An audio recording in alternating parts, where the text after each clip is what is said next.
Hey everybody, this is the collective energy check-in really quick for November 3rd through 7th. So there's a wave of energy coming in this week.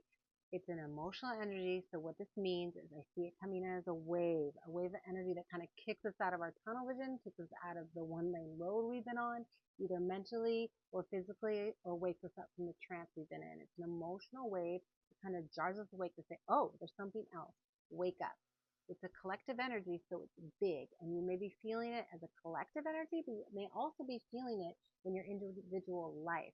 So an emotional reminder and an emotional wake-up call is what is happening this week. And yes, the information is energetic information for the collective.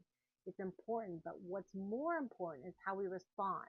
So this is what I really want to talk about. How do we respond when we have an emotional thing that comes in and suddenly knocks us off our stability, shakes your footing? That's what we're looking at. How do we respond?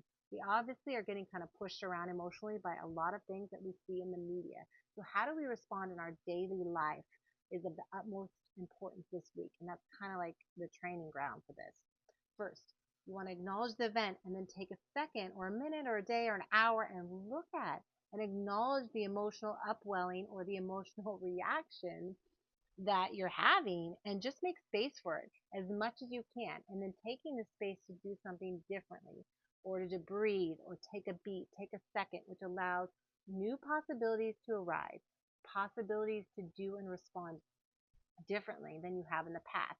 Maybe you were quick to anger and defensiveness, which is really what's happening in the collective, right? Anger and defensiveness. And we are learning how to see the emotional response and do something different. So that's like channeling our anger, knowing that we don't have to be defensive. We're kind of in a training ground this week for taking our power back by responding differently. That's where our power lies. It might mean not responding at all, but whatever you're doing, claiming and acknowledging the space between the emotional reaction and the emotional event. We are rewiring our system. We're rewiring our system, and we're choosing to rewire our system. And there are also events happening that are forcing us to rewire our system so we can stop clenching and tightening and being in resistance and create space for awareness. So when we have the space for awareness, there's new solutions and possibilities and responses that can appear that serve the best and highest good of ourselves and those around us. So, okay, everybody, hope you have a great week ahead, and we'll see you Thursday for my Tarot Insights. Bye.